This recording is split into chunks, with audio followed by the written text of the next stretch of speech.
Hello, good morning, नमस्कार। आप सभी का स्वागत है द ऑफिसर्स एकेडमी के इस यूट्यूब प्लेटफॉर्म पे, जहां हम लोग प्रतिदिन जुड़ते हैं इंडियन पॉलिटी के इंपॉर्टेंट क्वेश्चन को लेके।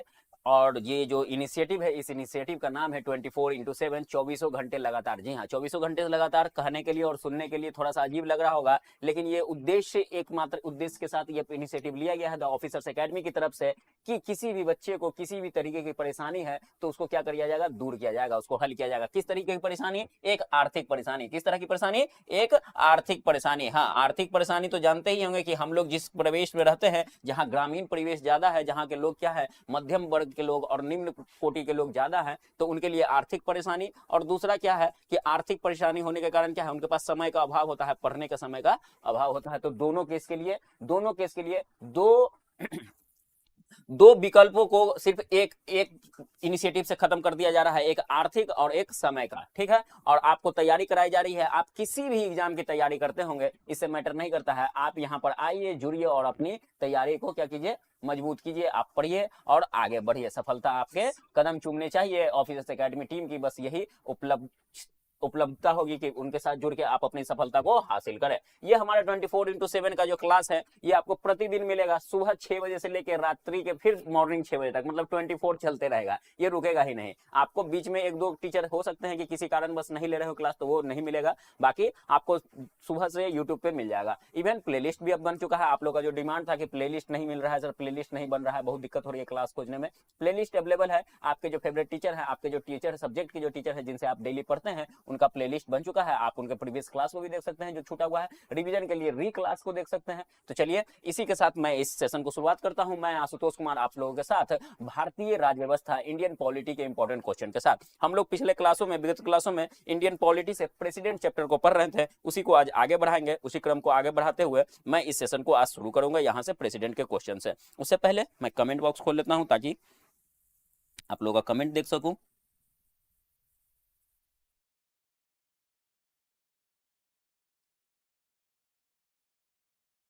Just for a while.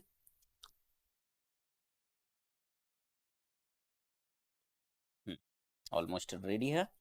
चलिए, Sahir ji, hello sir ji, hello hello. Ashish Prasad, नमस्कार। Bharat Bharat, good morning sir, good morning. Niva Kumari, good morning. Priya Dikshit, good morning. Pramod Kumar, good morning. Good morning आप सभी को, गुड मॉर्निंग और स्वागत है द ऑफिसर्स एकेडमी के इस यूट्यूब प्लेटफॉर्म पे। हम लोग इंडियन पॉलिटी से किस चैप्टर को पढ़ रहे हैं? हम सब प्रेसिडेंट चैप्टर को पढ़ रहे हैं। उससे पहले एक नोटिफिकेशन उन बच्चों के लिए या फिर उनके लिए जो आपके आस पड़ोस में है और बीपीएससी सिविल सर्विसेज की तैयारी कर रहे हैं, बीपीएससी सिविल सर्विसेज की तैयारी कर रहे हैं, उनके लिए है कि एक बैच स्टार्ट हुआ है। कब से स्टार्ट हुआ है सर? तो 24 अप्रैल से, अब इसी महीने, पिछले महीने से 24 अप्रैल से स्टार्ट हुआ है। इसमें फ्री 3 डेमो क्लास मिला है। उसके बाद ये बैच लगभग स्टार्ट हो चुका है। डेमो क्लास के बाद बैच स्टार्ट हो चुका है। आप लोग में से अगर बच्चे जो तैयारी कर रहे हैं और अछूते रह गए इस बात से, वो आ सकते हैं। ये ऑफलाइन बैच है, तो इसीलिए आपको पटना के बोरिंग रोड आना पड़ेगा। कहाँ आना पड़ेगा? बोरिंग रोड आना पड़ेगा, पटना। और यहाँ जो हमारा मेन ब्रांच है, वहां पर आपको ये क्लास अवेलेबल मिल जाएगा। टाइमिंग है संध्या 4 बजे से 7 बजे तक, 4 PM to 7 PM, 4 PM to 7 PM आपको क्लास मिलेगी। आपके लिए एक स्पेशल टीम बनाई गई है इस बीपीएससी के लिए। इनके जो प्रभावी टीचर है, अनुभवी टीचर है, वो आपको सारे सब्जेक्ट को अलग अलग टीचर के द्वारा पढ़ाया जाएगा। कौन कौन से क्या क्या पढ़ाया जाएगा? प्रीलिम्स के लिए पढ़ाया जाएगा, मेंस के लिए पढ़ाया जाएगा, एससे पढ़ाया जाएगा। हाँ सर, एससे भी पढ़ाया जाएगा। अब एससे के लिए आपको अलग से नहीं जाना होगा। और साथ ही साथ इंटरव्यू, जो सबसे लास्ट स्टेज होता है, जो काफी निर्णायक होता है आपके एग्जाम को क्वालिफाई करने के लिए, इंटरव्यू के लिए भी अब आपको दिल्ली जाने की जरूरत नहीं है। जी हाँ, दिल्ली दूर है तो अब दिल्ली जाने की जरूरत नहीं है। आपको पटना में ये फैसिलिटी अवेलेबल है। द ऑफिसर्स एकेडमी आपके लिए इसको भी यहाँ पर ला दिया है, आपके घर में, आपके शहर में ला दिया है। और इसके लिए आपको सिर्फ और सिर्फ द ऑफिसर्स एकेडमी को चुनना है अपने मार्गदर्शक के रूप में। सिर्फ ऑफिसर्स एकेडमी को चुनना है। इस क्लास कोर्स का ऑफिशियल फीस तो 52,000 था, लेकिन प्रथम 100 बच्चों के लिए ये 25,000 रुपए थे। तो जो 100 बच्चे आए हैं उनको ये फैसिलिटी मिला है। अगर आप भी आइए, जुड़िए, और जो भी आपकी प्रॉब्लम होगी उसको सॉल्व किया जाएगा, अगर किसी तरह का प्रॉब्लम है तो। अदरवाइज इस बैच से जुड़कर 18 महीने का कोर्स है, याद रखिएगा ये 18 महीने का कोर्स है, क्योंकि इसमें आपको होलिस्टिक पढ़ाया जाएगा। किसका किसका? प्रीलिम्स, मेंस, एसए और इंटरव्यू। और सारे टीचर आपके स्क्रीन पे हैं, लगभग आप सभी को जानते ही होंगे। नहीं जानते होंगे तो अभी जो 24x7 क्लासेस चल रही है, इनमें भी ये टीचर का क्लास चलता है, आप लोग आकर देख सकते हैं। Good morning, good morning. Umang Kesari, Ram Ram sir ji. अरे राम राम। आशीष प्रणाम प्रणाम। चलिए हम लोग अब अपने टॉपिक की तरफ बढ़ते हैं। हमारा टॉपिक क्या है? प्रेसिडेंट है। पिछले 2-3 दिनों में हम लोगों ने प्रेसिडेंट के सारे इंपॉर्टेंट फैक्ट्स एंड फिगर्स को देख चुके हैं, सारे प्रोविजंस को देख चुके हैं जो कॉन्स्टिट्यूशन में प्रेसिडेंट के लिए लगाए गए हैं। जैसे कि हम लोगों ने आर्टिकल को देखा, 52 से लेकर 61 तक के आर्टिकल्स को देख लिए। उसके बाद हमने देखा क्या कि प्रेसिडेंट को क्या क्या पावर मिला हुआ है, क्या क्या वो कर सकता है, जैसे कि वो एग्जीक्यूटिव हेड कहलाते हैं, ठीक है। फिर कॉन्स्टिट्यूशन में उनके पावर एंड फंक्शन। फिर आर्टिकल नंबर 111 जो इनका जो आर्टिकल नंबर 111 था, आर्टिकल नंबर 111 को भी हमने डिटेल में पढ़ा। इनके इलेक्शन के मेथड को हम लोगों ने पढ़ा, इलेक्शन के मेथड को हम लोगों ने पढ़ा। इलेक्शन के मेथड को हम लोगों ने कैसे पढ़ा? हम लोगों ने पढ़ा उसके किसके लिए? निर्वाचन मंडल जो सिलेक्ट किया जाता है उनके लिए, ठीक है, इलेक्टोरल कॉलेज के लिए इलेक्शन को पढ़ा। उसके बाद इनको हटाने की जो बात की गई उसको लिए महाभियोग, जिसको क्या कहते हैं? महाभियोग कहते हैं। क्या कहते हैं? जिस प्रोसेस से हटाया जाता है इनको, प्रोसेस ऑफ इम्पीचमेंट, जिसको महाभियोग कहा जाता है। प्रोसेस ऑफ इम्पीचमेंट, इसके बारे में भी अच्छे से पढ़ा। इसमें प्रोसेस ऑफ इम्पीचमेंट का क्या पूरा प्रोसेस है इसके बारे में हम लोगों ने देखा।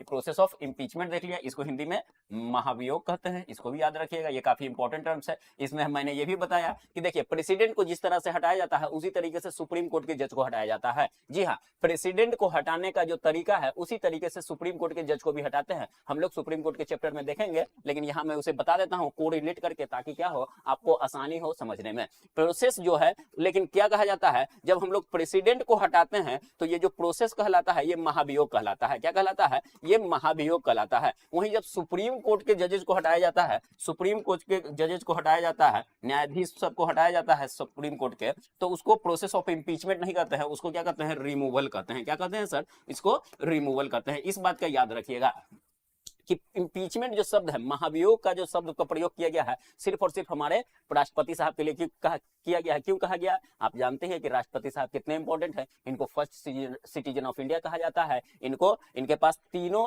सेना का क्या है? कमान इनके हाथ में है। तीसरा, जितने भी समझौते एक्ट्स बनते हैं, मतलब कि घरेलू, आंतरिक और साथ ही साथ बाहरी इंटरनेशनल रिलेशन बनाया जाता है, उन सब में किनका नाम होता है? तो प्रेसिडेंट साहब का नाम होता है। और यहीं पर कॉन्फ्लिक्टिंग पॉइंट है, इसको मैं बार बार चिन्हित करता हूं, बार बार इंडिकेट करता हूं, बार बार पिन पॉइंट करता हूं, जिसको याद रखना है कि प्रेसिडेंट क्या है? टिटुलरी हेड है, नाम मात्र के हेड है, औपचारिक हेड है। किसको क्या कहता है? डी ज्योर कहा जाता है। वहीं पर प्रेसिडेंट साहब का जो डी ज्योर पावर है या टिटुलरी पावर है, इसके जो मेन हेड, रियल हेड कौन होते हैं? पीएम होते हैं, along with council of minister. Council of minister, मंत्री परिषद के कहने पे, एडवाइस करने पे, सहायता पे प्रेसिडेंट काम करती है। और काउंसिल ऑफ मिनिस्टर के हेड कौन होते हैं? पीएम होते हैं। इसीलिए इनको क्या कहा जाता है? रियल एग्जीक्यूटिव इसको क्या जाता है? रियल एग्जीक्यूटिव इसको कहा जाता है। और इन्हीं को क्या कहा जाता है? रियल हेड कहा जाता है। रियल एग्जीक्यूटिव या फिर रियल हेड कहा जाता है, या फिर इन्हीं को क्या कहा जाता है? डी फैक्टो कहा जाता है। क्या कहा जाता है? डी फैक्टो टर्म का यूज किया जाता है, लेकिन प्रेसिडेंट के लिए डी ज्योर यूज किया जाता है। बार बार जितनी बार मैंने क्लास में क्लास किया है,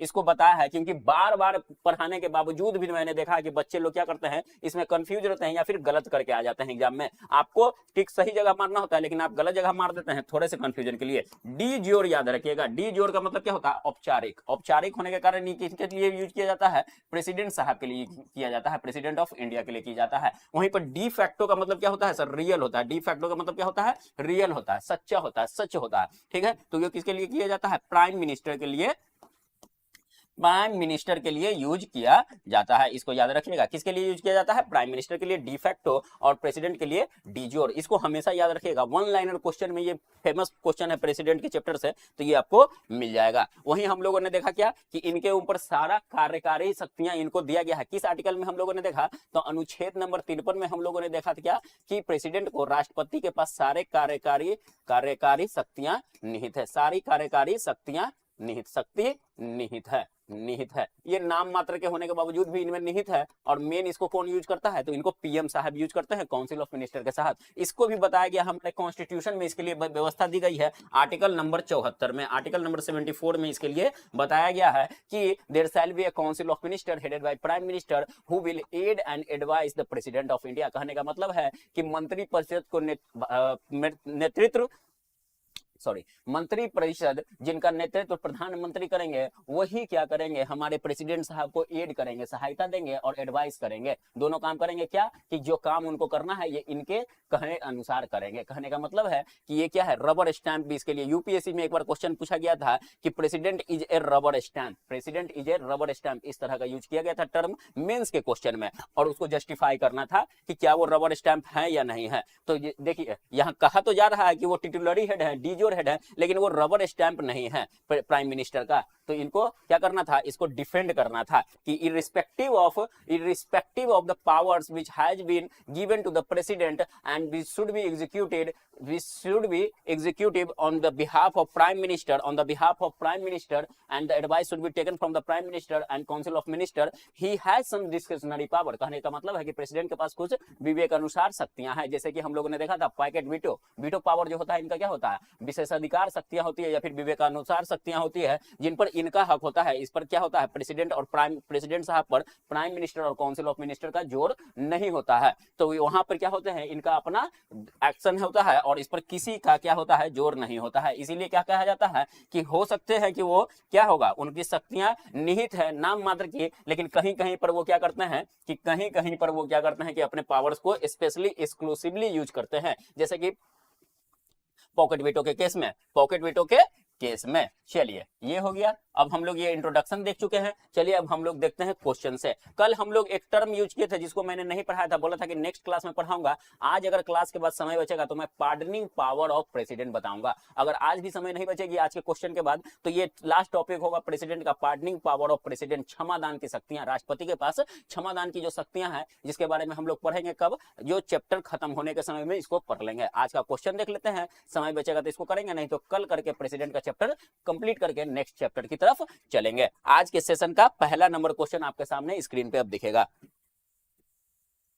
चलिए प्रणाम, गुड मॉर्निंग, आप सभी का स्वागत है द ऑफिसर्स एकेडमी के इस यूट्यूब चैनल पे, और मैं आशुतोष कुमार आपका फिर से तहे दिल से स्वागत करता हूं। और हम लोग इंपॉर्टेंट इंडियन पॉलिटी के क्वेश्चन के साथ यहां पर प्रेजेंट है। क्वेश्चन नंबर 1 आपके स्क्रीन पे कुछ इस प्रकार कहता है कि निम्नलिखित में से किसकी नियुक्ति भारत के राष्ट्रपति करते हैं। कहता है ए भारत के न्यायवादी, बी नियंत्रक एवं महालेखा परीक्षक, सी राज्य के राज्यपाल, या डी उपरोक्त सभी। इंग्लिश में who among the following is appointed by the president of India? Who among the following is appointed by the president of India? A attorney general of India, B comptroller and auditor general, C governor of the state, and D all of the above. Question पूछ रहा है कि नियुक्ति किसके द्वारा, किस की नियुक्ति राष्ट्रपति साहब के द्वारा की जाती है, किस की नियुक्ति राष्ट्रपति साहब के द्वारा की जाती है। और आंसर आपके स्क्रीन पे आ जाना चाहिए बिल्कुल। नीवा कुमारी जी डी, पूर्णिमा दीक्षित जी डी, आशीष प्रसाद डी, वेरी गुड, काफी तेजी से आप लोगों ने इसका आंसर दिया। चलिए बहुत अच्छा।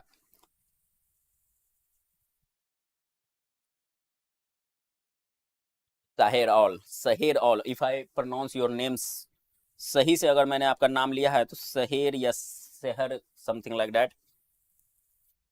बुरा नहीं मानिएगा अगर आपके नाम की प्रोनाउंसिएशन के मेरे द्वारा गलत की गई हो तो।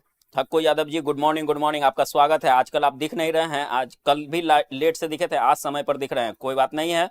D is the right answer, आप सभी का आंसर सही है। उपरोक्त सभी, ऑल ऑफ द एबव, बिल्कुल। अटॉर्नी जनरल ऑफ इंडिया, इनको भी controller and auditor general of India, इनको भी, इनको शॉर्ट फॉर्म में कैग कहते हैं। क्या कहते हैं? कैग कहते हैं। गवर्नर को तो आपको पता ही है कि गवर्नर को क्या किया जाता है, भारत राष्ट्रपति के द्वारा क्या किया जाता है, भेजा ही जाता है। इसीलिए कभी कभी क्या कहा जाता है, गवर्नर को एजेंट कहा जाता है सेंट्रल गवर्नमेंट का। किसका? सेंट्रल गवर्नमेंट का। शहर कि व्हाटएवर, चलिए D is the right answer. राज्यपाल को भी, नियंत्रक एवं महालेखक परीक्षक को भी, और महान्यायवादी को भी इसको शॉर्ट फॉर्म में कैग कहते हैं, CAG कैग कहते हैं। इन सब के बारे में हम लोग पढ़ेंगे, इनके बारे में पढ़ेंगे बिल्कुल आगे चल के, इन सब के बारे में डिटेल में हम लोग पढ़ेंगे। Question number 2 assertion and reasoning का क्वेश्चन है। क्वेश्चन में कहेगा पहला कथन ए के नाम से जाना जाएगा, जिसको असर्शन इंग्लिश में कहते हैं, और बी जो आर कथन है कारण कहलाता है। क्या कहलाता है? कारण कहलाता है। राष्ट्रपति की शक्तियों की कोई सीमा सॉरी, चलिए तो इसमें आपको बताना है कि क्या होगा इसका कथन। कहता है संघीय कार्यपालिका का मुखिया भारत का राष्ट्रपति होता है। यह कथन नंबर 1 है, ए है। कारण इसका बताया जा रहा है कि राष्ट्रपति की शक्तियों की कोई सीमा नहीं है, कोई सीमा नहीं है। कहता है कि उपयुक्त के संदर्भ में निम्न में से कौन एक सही है। कहता है कि ए पहला स्टेटमेंट और आर दूसरा स्टेटमेंट, तो ए और आर दोनों सही है और आर सही स्पष्टीकरण है ए का। बी कहता है ए और आर दोनों सही है किंतु आर सही स्पष्टीकरण नहीं है ए का। सी कहता है सही है, ए सही है किंतु आर गलत है। और डी कहता है कि ए गलत है किंतु आर सही है। क्वेश्चन नंबर 2 है, क्वेश्चन मार्क करके आंसर दीजिएगा ताकि पता चले किसका आंसर दे रहे हैं। इंग्लिश में असर्शन कहता है the union executive is headed by the president of India. Second कहता है there are no limitation on the power of the president. In this context of the above which are of the following is correct? A, both A and R are true and R is the correct explanation of A. B, both A and R are true but R is not the correct explanation of A. C, A is true but R is false. D, A is false but R is true. A, B, C and D। कहता है पहला कथन क्या है कि संघीय कार्यपालिका का मुखिया भारत का राष्ट्रपति होता है, और R जो रीजन है, कारण है, वो कहता है कि राष्ट्रपति की शक्तियों की कोई सीमा नहीं है, और इसमें आपको करेक्ट ऑप्शन चुनना है। रश्मि जी गुड मॉर्निंग, गुड मॉर्निंग। 2 का सी। चलिए, कुछ लोगों ने कैग का आर्टिकल भी लिखा है, आशीष प्रसाद जी ने डी लिखा है, भरत ने डी आंसर दिया है, आप लोग सी और डी दे रहे हैं। सी कहता है ए सही है किंतु आर गलत है। यहाँ पर थोड़ा सा ए मिसप्रिंट हो गया है, उसको मैं क्लियर कर देता हूं। यहाँ पे लिखा हुआ है क्या कि ए सही है किंतु आर गलत है, और कुछ लोग कह रहे हैं डी, क्या कह रहे हैं, डी कि ए गलत है किंतु आर सही है। जो डी कौन कह रहा है भाई? प्रमोद कुमार जी डी कह रहे हैं, भरत जी डी कह रहे हैं, डी कह रहे हैं, 2 बच्चे डी कह रहे हैं।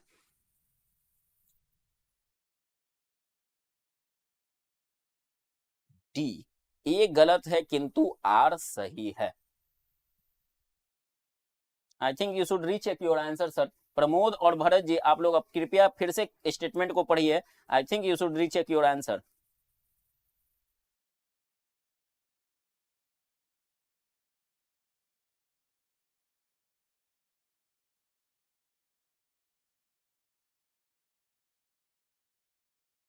नीवा Kumari ji C, Rashmi C, Sonam Kumari C, SK painting C, Thakko Yadav C. Good evening Rashmi, good morning sir ji, good morning, आपका स्वागत है। चलिए जुड़ते हैं।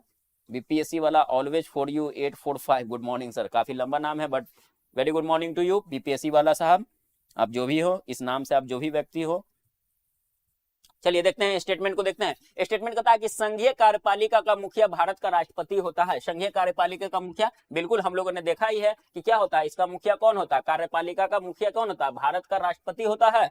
संघीय कार्यपालिका, पहला स्टेटमेंट यस या नो में जवाब दीजिएगा। बी कह रहे हैं, रावी ठाकुर जी कह रहे हैं बी।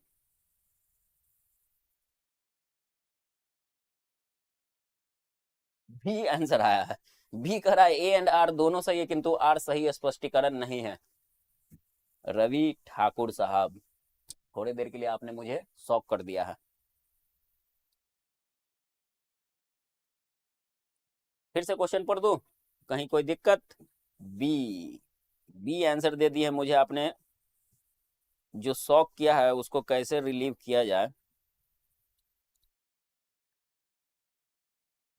शायद आप लेट से जुड़े हैं, या फिर मेरी पिछली क्लास को नहीं देखे हैं, या फिर आपने कुछ भी शायद नहीं पढ़ा है प्रेसिडेंट साहब के बारे में। चलिए देखते हैं। एक कथन कहता है कि संघीय कार्यपालिका का मुखिया भारत का राष्ट्रपति होता है। हमने आर्टिकल 53 में क्या कहा कि कार्यपालिका की शक्तियां किसमें निहित होती है, राष्ट्रपति साहब में ही होती है, और he is also known as the executive head. मैंने बार बार इसको बोला है, पिछले 3-4 क्लास से जब से हम लोग प्रेसिडेंट चैप्टर को पढ़ रहे हैं, तो मैंने बार बार बोला है कि एग्जीक्यूटिव हेड कार्यपालिका, ठीक है ना, एग्जीक्यूटिव हेड जिसको कहा जाता है, एग्जीक्यूटिव हेड कहा जाता है, कार्यपालिका का मुखिया, ठीक है ना, भारत का कौन होता है, राष्ट्रपति होता है साहब। बिल्कुल सही। जिसने बी आंसर दिया था, बी दिया था, नाम मैं मिस कर रहा हूं, वो ध्यान दीजिएगा, हम लोग बार बार पढ़ते आ रहे हैं। आर्टिकल 52 कहता है कि there shall be a president, हमारे पास एक राष्ट्रपति होना चाहिए, और उसी के बाद आर्टिकल 52 के बाद 53 कहता है कि क्या कहता है कि these all the executive power are vested in the president, कहता है कि सारी कार्यपालिका शक्तियां किसमें होगी, निहित होंगी, तो प्रेसिडेंट में होगी। तो जिसमें सारी शक्तियां निहित होंगी तो वो क्या होंगे, वो हेड होंगे उसके पास, तभी तो उनके पास सारी शक्तियां निहित होंगी। तो क्या होगा, ये स्टेटमेंट सही है, ये फैक्ट स्टेटमेंट है, इसको हमेशा याद रखिएगा। President is the executive head of the country, executive head of the संघ। अगर संघीय शब्द से कंफ्यूज हो रहे हैं, संघ का मतलब क्या हो गया, यूनियन हो गया, और इंडिया को क्या कहा गया है, यूनियन ऑफ स्टेट्स कहा गया है, ठीक है ना। इंडिया को आर्टिकल 1 में पहले क्लास में मैंने पढ़ाया था, अनुच्छेद 1 क्या कहता है कि भारत यानी इंडिया यानी भारत इन अनुच्छेद 1 कहता है, बार बार गलत हो जा रहा है, इंडिया यानी भारत, भारत राज्यों का क्या होगा बताइए, राज्यों का ग्रुप होगा, ये यूनियन होगा, संघ होगा सर, समूह नहीं होगा, क्या कहता है, संघ कहता है। इसीलिए संघ यूनियन गवर्नमेंट कहा जाता है, संघीय संघ कहा जाता है आर्टिकल में। और ये यूनियन का हेड कौन होगा, यूनियन का हेड, एग्जीक्यूटिव हेड कौन होगा, तो प्रेसिडेंट होंगे। कौन होंगे, यूनियन का हेड कौन होंगे, प्रेसिडेंट होंगे। इसीलिए इनको कहा जाता है फर्स्ट सिटीजन ऑफ इंडिया। जो फर्स्ट सिटीजन ऑफ इंडिया कहने की जो बात है वो इसको जस्टिफाई करती है कि यही सर्वोच्चरीय है, भारत के लिए सर्वोपरि है। तो यही है पहला स्टेटमेंट। दूसरा स्टेटमेंट कहता है, जो कारण के रूप में यूज किया गया है कि राष्ट्रपति की शक्तियों की कोई सीमा नहीं है। अब आप कुछ लोगों ने इसको भी सही बताया है, क्या राष्ट्रपति की शक्तियों की कोई सीमा नहीं है? नहीं सर, ये गलत है।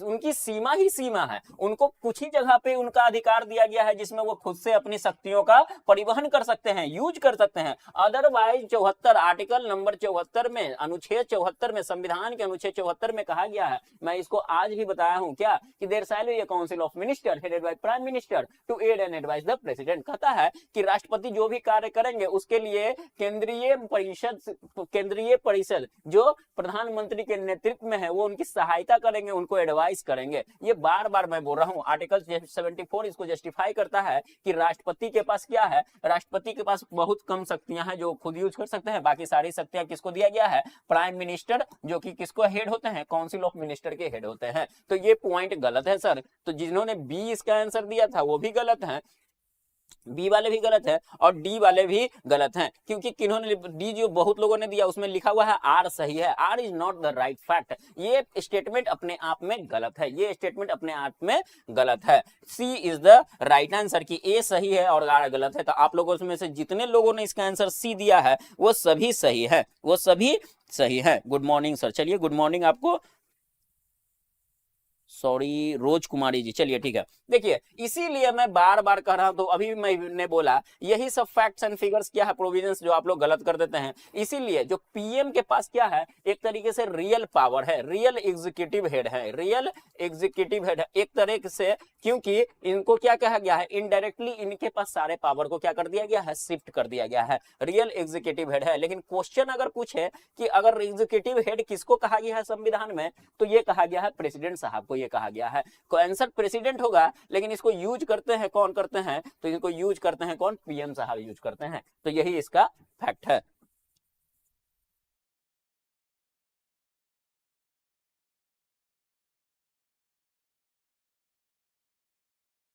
जिसके पापा मम्मी के हाथ में, पापा मम्मी नहीं कहेंगे, पापा मम्मी कहने का मतलब बहुत सीनियर हो जाएगा। प्रेसिडेंट अपने आप में सबसे सुपीरियर पोस्ट है, प्रेसिडेंट अपने आप में सबसे सुपीरियर पोस्ट है। हम लोग parliamentary form of government use करते हैं। देखिए हम लोग क्या यूज करते हैं, हम लोग parliamentary form of government use करते हैं। तो इस तरह की फॉर्म गवर्नमेंट यूज करते हैं, संसदीय प्रणाली यूज करते हैं, संसदीय प्रणाली यूज करते हैं। और संसदीय प्रणाली में प्रेसिडेंट को सर्वोसर्वा नहीं बनाया जा सकता है, राष्ट्रपति को सर्वोसर्वा नहीं बनाया जाता है। इसीलिए इनको क्या किया गया है, इनको जो पावर दिया गया है, कुछ पावर इनको पर्सनल दिया गया है, डिस्क्रिशनरी पावर दिया गया है, और कुछ पावर क्या कर दिया गया है, पीएम, कुछ क्या मैक्सिमम पावर पीएम के अंडर कर दिया गया है। अगर इसी को प्रेसिडेंशियल फॉर्म ऑफ गवर्नमेंट, जहां पर क्या होता है, राष्ट्रपति शासन, राष्ट्रपति का क्या होता है, जैसे कि यूएसए वगैरह में देखिएगा, इसमें क्या होता है, प्रेसिडेंट सर्वोसर्वा होता है। क्या होता है, प्रेसिडेंट सर्वोसर्वा होता है, प्रेसिडेंट के पास ज्यादा पावर होते हैं, ठीक है ना। तो यही बात है, इसीलिए संसदीय प्रणाली होने के कारण प्रेसिडेंट के पावर को क्या किया गया है, लिमिट किया गया है, ठीक है ना। और यहाँ पर क्या किया गया है, यूएसए में प्रेसिडेंट को ज्यादा पावर दिया जाता है। Presidential form of government and parliamentary form of government, इन दोनों के कारण से इसमें इस तरह की व्यवस्था है। प्रेसिडेंट का शपथ वक्त, क्या लिखा है, वक्त किया, फिर से लिखिएगा ठक्को यादव जी। प्रेसिडेंट का शपथ के बाद वक्त मतलब क्या गया, WAK, सॉरी नहीं समझ में आ रहा, फिर से आप इसे टाइप कीजिए, मैं आपके क्वेश्चन का आंसर देता हूं। Good morning, good morning. Parliamentary system UK, अच्छा चलिए ठीक है, UK, Britain, whatever you want to से।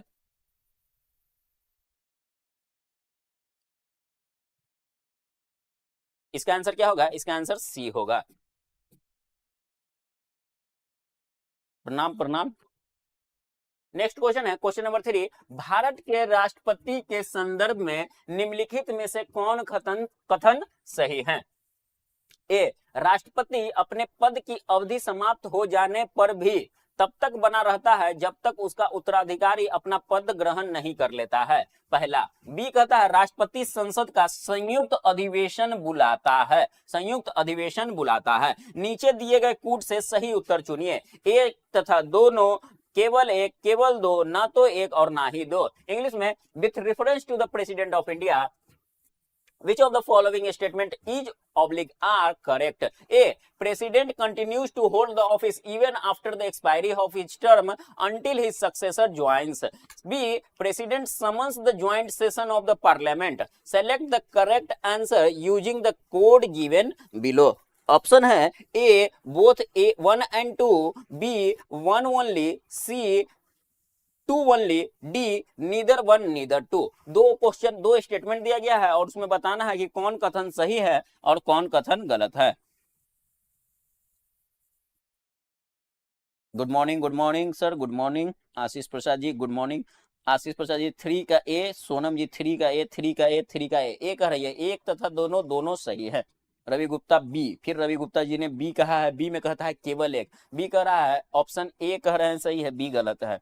चलिए मेजॉरिटी का आंसर ए है, बाकी एक बच्चे का आंसर बी है। चलिए देख लेते हैं। ए अगर आप लोग सब लोग सही कर रहे हैं तो ए सही है, बिल्कुल सही है। इसको क्या कहा जाता है? इंटररेगुनम ना हो जाए, क्या हो जाएगा? इंटररेगुनम। इसके कहने का मतलब क्या है कि पदभार खाली न रहे, इसीलिए क्या किया जाता है कि जब तक दूसरे प्रेसिडेंट इसको एक्वायर नहीं कर लेते हैं, अपने सीट को, अपने पद पर नहीं आ जाते हैं, तब तक पहले वाले का क्या होता है, कोई पद छोड़ने की अनुमति नहीं दी गई है। चलिए देखिए, इस केस को जनरली क्या कहा गया है कि इंटररेगुनम ना हो जाए, इंटररेगुनम ना हो जाए। और जान लीजिए कि प्रेसिडेंट का इलेक्शन, प्रेसिडेंट अभी जो पद पर हैं, ठीक है, वो पद पर है, उनकी अगर अवधि समाप्त होने वाली है तो उनकी अवधि समाप्त होने से कुछ समय पहले ही क्या किया जाता है, नेक्स्ट प्रेसिडेंशियल इलेक्शन, अगला राष्ट्रपति चुनाव, नेक्स्ट प्रेसिडेंशियल इलेक्शन कर लिया जाता है। और इस नेक्स्ट प्रेसिडेंशियल इलेक्शन के तहत एक नए प्रेसिडेंट का चुनाव कर लिया जाता है, न्यू प्रेसिडेंट फॉर्म बन जाते हैं। लेकिन ये न्यू प्रेसिडेंट कब बनेंगे, ओथ लेंगे और क्या करेंगे, अपना पद धारण करेंगे, तो जैसे ही इनका अवधि खत्म हो जाएगा P1 का, पहले वाले प्रेसिडेंट का, तब ये जाके न्यू प्रेसिडेंट इनको लेंगे। इनका मान लेते हैं अवधि 10 तारीख को खत्म होने वाला है, तो 10 तारीख को ये अपना पदभार सौंपेंगे किनको, न्यू प्रेसिडेंट को। और न्यू प्रेसिडेंट उस दिन क्या करेंगे, ओथ लेंगे, शपथ लेंगे। और शपथ कौन दिलाता है? प्रेसिडेंट साहब को। शायद ये ठक्को यादव जी यही क्वेश्चन पूछ रहे थे क्या ऊपर में, कि इनका प्रेसिडेंट का ओथ कौन दिलाता है। आप लोग मुझे कमेंट बॉक्स में लिख के बताइए कि who presides over the oath of the president, president का शपथ ग्रहण कौन करवाता है।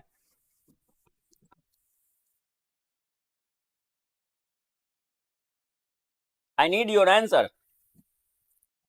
आप लोग मुझे बताइए कि प्रेसिडेंट का शपथ ग्रहण कौन करवाता है।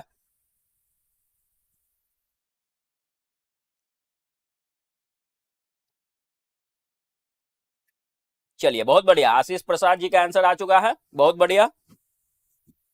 आप लोग भी आंसर दीजिए। रश्मि जी बहुत बढ़िया,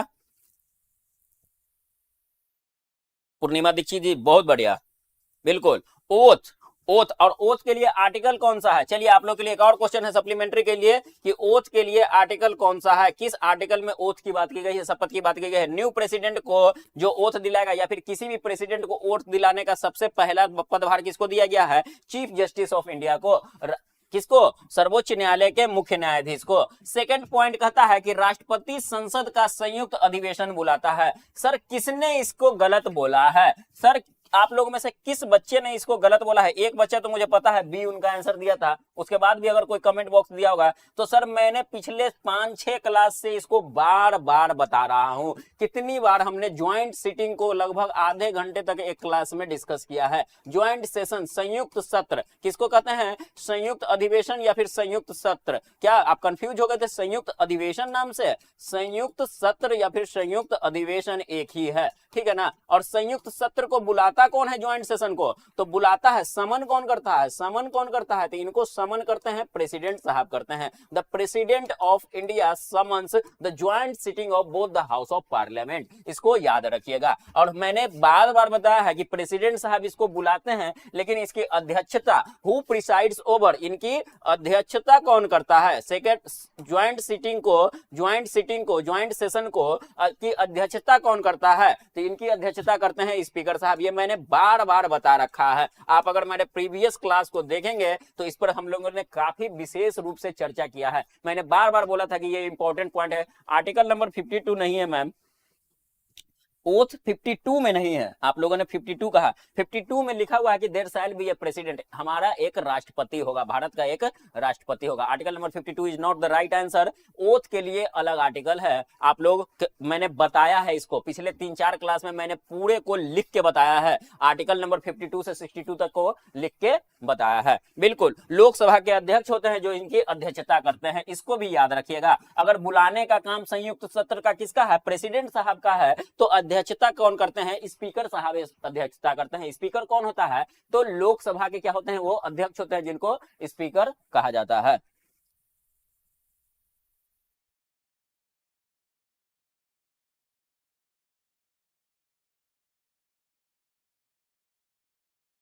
चलिए, ये हो गया। राष्ट्रपति संसद का संयुक्त अधिवेशन बुलाता है, ये स्टेटमेंट सही है सर, और ये भी स्टेटमेंट सही है। दोनों स्टेटमेंट सही होने के कारण A is the right answer. A is the right answer. दोनों स्टेटमेंट सही है, तो इस क्वेश्चन का आंसर क्या होगा? ए होगा sir. Both statement 1 and 2 are correct.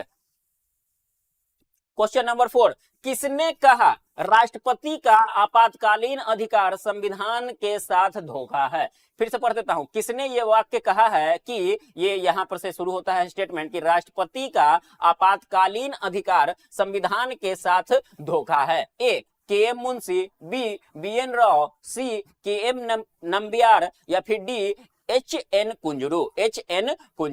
English में कहता है कि who said the emergency power of the president is a fraud with the constitution. A K M Munshi, B N Rau, K M Nambiar, या फिर H N Kunzru. Question number 4, speaker आप लोग articles देखिएगा। आप लोग अभी तक क्लियर नहीं है, कुछ बच्चे अभी भी इधर उधर का तुक्का मार रहे हैं। गुड मॉर्निंग गुरु जी। अरे गुड मॉर्निंग अनिल कुमार जी। 4 का सी नहीं पता है सर, बता देंगे, अभी टेंशन नहीं लेना है। You should not fear because I am here. Indian polity के लिए आप लोगों को टेंशन नहीं लेना है। आप किसी भी चीज की तैयारी करते हैं, उसमें अगर इंडियन पॉलिटी का क्वेश्चन आता है तो you should not fear because I am here. Shalini Jaiswal ACAC। चलिए, के एम मुंशी साहब के बीच में, आप लोगों के बीच में टसन है, और के एम नंबियार के बीच में। क्यों? क्योंकि के एम कॉमन है, इसीलिए। क्या? चलिए, कोई बात नहीं है। ये देखिए, ये किस संदर्भ में कहा गया है? तो ये कहा गया है स्पेशली प्रेसिडेंट रूल, राष्ट्रपति शासन के लिए। प्रेसिडेंट रूल राष्ट्रपति शासन के लिए। कैसे? कि वो क्या करता है? प्रेसिडेंट रूल की बात करता है। राष्ट्रपति शासन का अगर जब हम लोग बात करते हैं तो राष्ट्रपति शासन का किस आर्टिकल में बताया गया है, उपबंध दिया गया है? राष्ट्रपति शासन। राष्ट्रपति शासन को आर्टिकल नंबर 356 में बताया गया है। किसको बताया गया है? 356 में बताया गया है। इसमें क्या होता है? इसमें किसी राज्य में क्या किया जाता है? राष्ट्रपति शासन लगाया जाता है। कब? जब वहां का संवैधानिक मशीनरी खत्म हो जाता है, या फिर पहला तो केस ये है कि कॉन्स्टिट्यूशनल मशीनरी खत्म हो जाना, मतलब काम सही से नहीं करना, फंक्शन सही से नहीं करना। कॉन्स्टिट्यूशनल मशीनरी, ठीक है ना, इसको मशीनरी कहते हैं। इसको संवैधानिक मशीनरी को, संविधान के अनुरूप जितने भी मशीनरी है वो अगर सही तरीके से काम नहीं कर रही है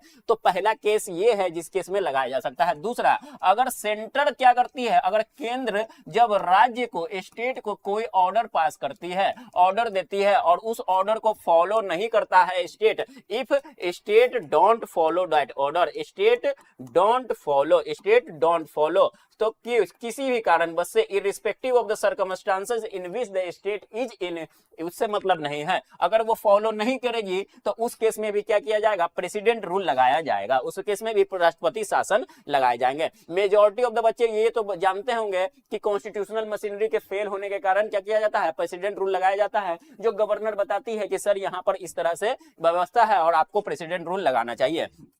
सेकंड केस क्या है कि जब भी सेंटर स्टेट को किसी तरह का ऑर्डर देगी और उस ऑर्डर को वो क्या करेगा, फॉलो नहीं करेगा, उसको नहीं मानेगा, तो उस केस में भी क्या किया जाता है, प्रेसिडेंट रूल, राष्ट्रपति शासन लगा दिया जाता है। और यही जो राष्ट्रपति शासन लगाने की जो बात है, ये क्या करता है, कॉन्स्टिट्यूशन में एक टर्म यूज किया गया है, या फिर क्या कहते हैं, devolution of power and function. इसको हम लोगों ने पहले कभी पढ़ा ही होगा, पहले अगर मेरी क्लास में अगर नहीं पढ़ी है, मुझे भी याद नहीं है कि मैंने ठीक से बताया है नहीं, तो मैं ये बता देता हूं, विकेंद्रीकरण। विकेंद्रीकरण एक शब्द है, शायद आप लोग इससे फेमिलियर होंगे, और अगर नहीं है तो अभी हो जाइएगा। क्या कहता है, विकेंद्रीकरण, या फिर फेडरल सिस्टम, या फिर क्या, संघीय व्यवस्था। संघीय व्यवस्था के बारे में मैंने बताया है। संघीय व्यवस्था के बारे में अगर आप नहीं जानते हैं तो पिछले क्लास को देख सकते हैं, यहाँ एक शॉर्ट फॉर्म में आपको इंट्रोडक्शन के रूप में बता देता हूं। संघीय व्यवस्था में क्या होता है, संघीय व्यवस्था में होता है कि पावर को क्या किया जाता है, डिस्ट्रीब्यूट किया जाता है। किस तरह से डिस्ट्रीब्यूट किया जाता है, अपने अपने एलिमेंट, अलग अलग एलिमेंट को अलग अलग तत्वों में बांटा जाता है। तो इंडिया के केस में संघीय व्यवस्था क्या है, सेंटर और स्टेट के बीच में क्या किया गया है, सेंटर और स्टेट के बीच में पावर्स एंड फंक्शंस को बांटा गया है।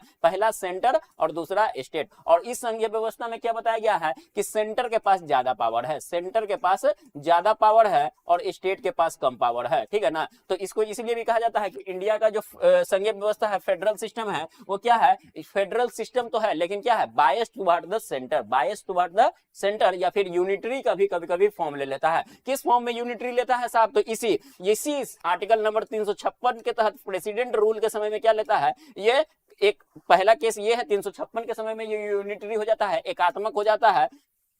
या फिर इमरजेंसी के समय आप मान लीजिए, इमरजेंसी, नेशनल इमरजेंसी के समय भी ये संघीय व्यवस्था खत्म हो जाती है और एकात्मक व्यवस्था शुरू हो जाती है। और इसी कारण से कहा गया, और इसको कहने वाले थे के.एम. नंबियार साहब। जिन लोगों ने सी इसका सही दिया है आंसर, वो सभी सही है। के.एम. नंबियार साहब ने कहा कि ये जो व्यवस्था है, जिसमें संघीय व्यवस्था की ढांचा को क्या कर दिया जाता है, खत्म करके एकात्मक ढांचा को ला दिया जाता है इस इमरजेंसी के प्रोविजंस के कारण, तो इसी को कहा गया है कि ये क्या है, आपातकालीन का जो अधिकार है वो संविधान के साथ क्या है, धोखा है। क्योंकि हमारा संविधान में क्या किया गया है, पावर एंड फंक्शन को डिस्ट्रीब्यूट किया गया है। इसके लिए एक टर्म जो मैंने अभी बोला था, डिसेंट्रलाइजेशन, विकेंद्रीकरण, इसको भी जान लीजिए। अगर आप पॉलिटिकल साइंस के स्टूडेंट हैं, पॉलिटिकल साइंस के स्टूडेंट हैं, तो आप जानते होंगे, नहीं भी जानते होंगे तब भी जान लीजिए, और जो जानते हैं उनको लिए तो अच्छा है ही। देखिए, केंद्रीकरण और विकेंद्रीकरण। पहले केंद्रीकरण के बारे में समझते हैं। केंद्रीकरण शब्द से आपको पता लग रहा होगा कि केंद्र के पास कुछ है, केंद्र के पास। अब केंद्र कैसा, देखिए, अगर पूरी पावर एंड फंक्शन किसी एक पॉइंट पर, किसी एक बिंदु पर केंद्रित हो जाती है, केंद्रित हो जाती है, तो उसको क्या कहेंगे, केंद्रीकरण करेंगे। उसको क्या करेंगे, सेंट्रलाइजेशन कहेंगे, सेंट्रलाइजेशन कहेंगे। उसी तरीके से इसी का जस्ट उल्टा हो जाता है क्या, डिसेंट्रलाइजेशन, विकेंद्रीकरण। क्या हो जाता है, विकेंद्रीकरण, डिसेंट्रलाइजेशन। डिसेंट्रलाइजेशन का मतलब क्या हो गया, तब इसका उल्टा मान लीजिए, तो इसका उल्टा क्या होगा कि जो पावर है, वो पावर और फंक्शन क्या है, एक पॉइंट पर केंद्रित ना होकर अलग अलग जगह पे डिस्ट्रीब्यूट कर दिया जाएगा। इसको कहते हैं इंग्लिश में devolution of power and function, devolution of power and function. English में अगर आप इंग्लिश के बच्चे हैं तो उनके लिए ये टर्म यूज किया जाता है, devolution of power and function को, इसको एक टर्म में डिफाइन करने के लिए डिसेंट्रलाइजेशन को कहा जाता है devolution of power and function, devolution of power and function. और ये इंडियन कॉन्स्टिट्यूशन में लागू होता है। कैसे लागू होता है, हम लोगों ने देखा है कि सेंटर के पास कुछ पावर है और स्टेट के पास कुछ पावर है। कहां से पता चलता है साहब कि स्टेट और सेंटर के पास कुछ पावर एंड फंक्शन है, तो हम लोगों ने अनुसूची 9 पढ़ी है, शेड्यूल 9 पढ़ा है, शेड्यूल 9 पढ़ा है, शेड्यूल, लेकिन 9 की बात नहीं करेंगे, शेड्यूल 7 की बात करेंगे। किसकी बात करेंगे, शेड्यूल 7 में बताया गया है क्या, लिस्ट के बारे में बताया गया है, सूची के बारे में बताया गया है। कितनी तरह की सूची के बारे में बताया गया है, 3 तरह की सूची के बारे में बताया गया है, यूनियन लिस्ट, संघ सूची। क्या इसके बारे में बताया गया है, संघ सूची के बारे में बताया गया है, यूनियन लिस्ट। फिर उसके बाद किसके बारे में बताया गया है, राज्य सूची। किसके बारे में, राज्य सूची। तो राज्य सूची क्या बताती है, इसके बारे में भी देख लेंगे। और तीसरा कहा गया है समवर्ती सूची। क्या किया गया है साहब, समवर्ती सूची। इसको मैंने बार बार पिछले क्लास में पढ़ाया है, फिर से आपके लिए एक रिवीजन के रूप में बता देता हूं, जो नहीं जानते होंगे उनके लिए। समवर्ती सूची। अब देखिए, संघ सूची में पावर किसके पास है, सेंटर के पास है, केंद्र के पास पावर है इस पे कानून बनाने का, इस पे कानून बनाने का किसके पास पावर है, सेंटर के पास है। राज्य सूची के पास स्टेट गवर्नमेंट के पास पावर है, राज्य के विधानमंडल के पास पावर है कानून को बनाने का। और समवर्ती सूची में दोनों के पास पावर है, centre as well as state के पास पावर है। इसके बारे में स्पेशल कैटेगराइजेशन है ये समवर्ती सूची का, इसका अलग से इलेबोरेटिव क्लास लिया जाएगा, जिसमें कब सेंटर का रूल चलेगा और कब स्टेट का कानून चलेगा उसके बारे में देखेंगे।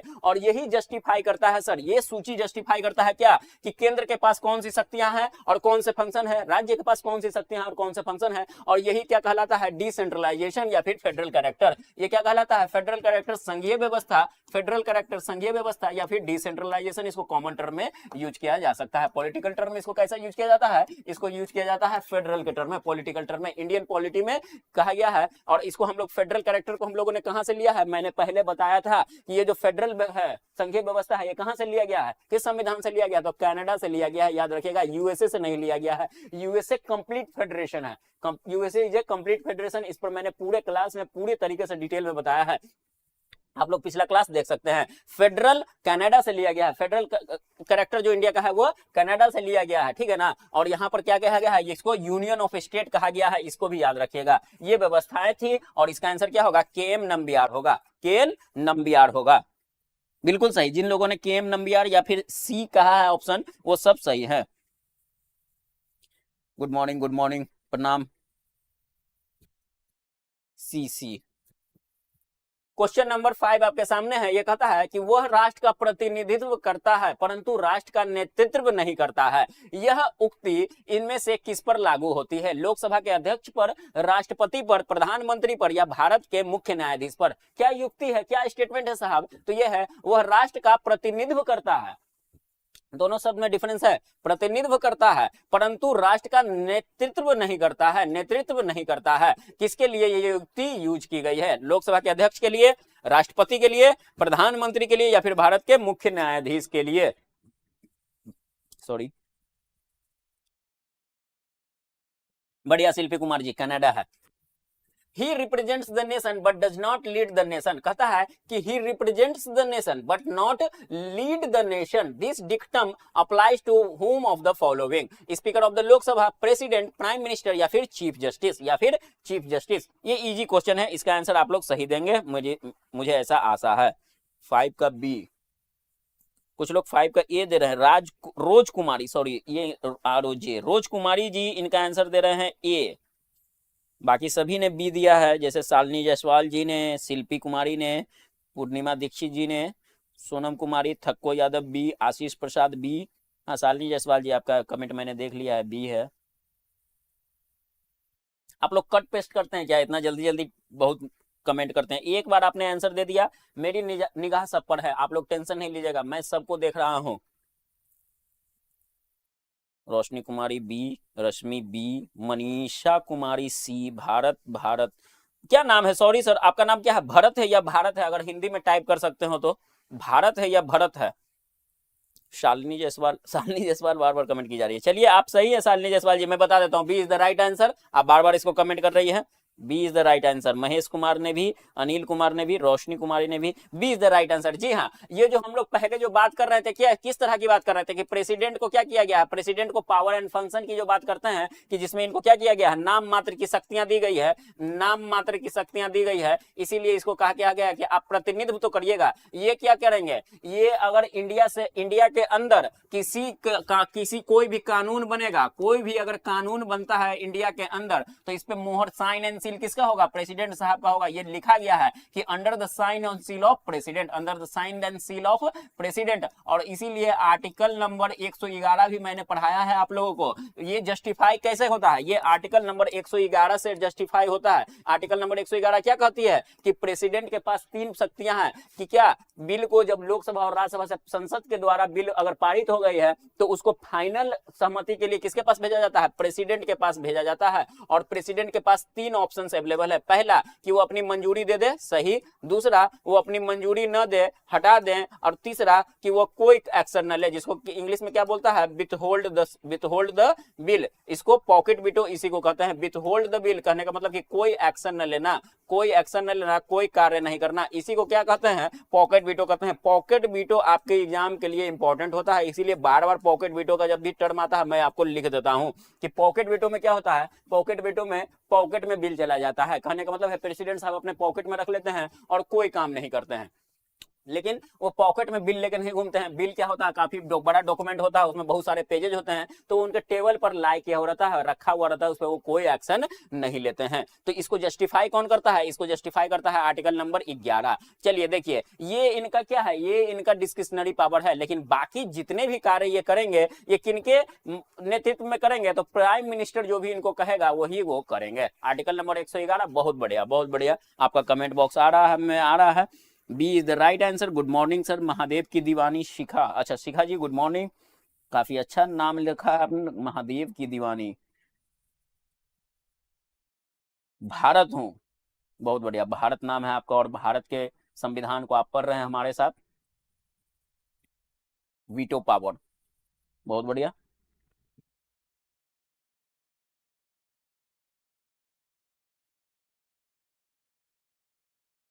कट पेस्ट करने नहीं आता, चलिए कोई नहीं। आर्टिकल नंबर 74, आर्टिकल नंबर 74, हाँ आर्टिकल नंबर 74 में इसको बताया गया है, बहुत बढ़िया। क्वेश्चन नंबर 6 आपके सामने है। क्वेश्चन नंबर 6 कहता है भारत का राष्ट्रपति ब्रिटिश राजा से भिन्न है। क्या कहता है, भारत का राष्ट्रपति ब्रिटिश राजा से भिन्न है। ब्रिटिश के राजा से भिन्न है। ब्रिटिश का राजा कौन, ब्रिटेन वाला, ठीक है ना।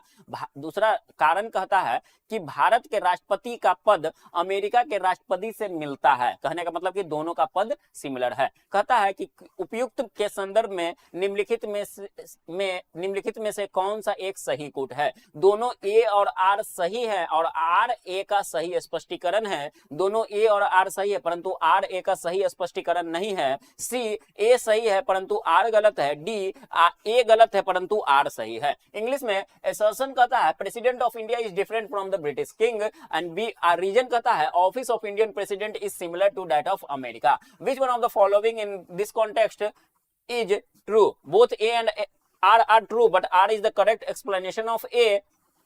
Both A and R are true, but R is not the correct explanation of A. C, A is true, but R is false. D, A is false, but R is true. Question number 6. All. Sorry, Sikha ji, what you want to say? What do you want to say? Avinay Kumar Singh, good morning sir. Good morning, good morning, आपका स्वागत है। थोड़ा सा आप late हो गए हैं लेकिन देर आए दुरुस्त आए। 6 का ए कह रही है, 6 का सी कह रही है शालिनी जी, रश्मि जी सॉरी कह रही है सी का ए, शालिनी कुमारी ए, 6 का सी रश्मि, सोनल कुमारी भी सी, शालिनी जायसवाल सी, पूर्णिमा दीक्षित सी, एसबी शर्मा सी, घनश्याम कुमार मंडल, घनश्याम, अरे बढ़िया नाम है सर आपका, मजा आ गया, हेरा फेरी याद आ गया, घनश्याम वाला कैरेक्टर सुनील शेट्टी साहब का। चलिए बहुत बढ़िया। सी ए बी, अच्छा आप लोगों ने क्या किया है, इसमें सब दे दिया है डी छोड़ के। गुड मॉर्निंग महाजन कुमार, गुड मॉर्निंग। सी ए और बी आप लोगों ने दिया है, सी ए और बी। भारत ने भी सी दिया है, शालिनी जी ने सी दिया है, अनिल कुमार सी, महेश बी, उज्ज्वला पाटिल सी। चलिए बहुत अच्छा, डी आ गया, मैं इसी का इंतजार कर रहा था। आप सभी ने मिलकर सारे ऑप्शन सही दे दिए हैं, ठीक है ना। अब तो सर जाएंगे कहाँ, कोई ना कोई तो सही होगा ही और किसी ना किसी का सही होगा ही। बहुत अच्छा है, ये अच्छा स्ट्रेटेजी है, लेकिन ये स्ट्रेटेजी प्लीज आप लोग जब मेन एग्जाम दे रहे होंगे, अपने कंपटीशन का जो फाइनल एग्जाम दे रहे होंगे, उसमें इस तरह से नहीं कीजिएगा। कोई भी ऑप्शन टिक मत मारिएगा, पूरी शालीनता से क्वेश्चन को पढ़िएगा और उसके बाद उसका आंसर दीजिएगा, क्योंकि नेगेटिव मार्किंग भी होता है।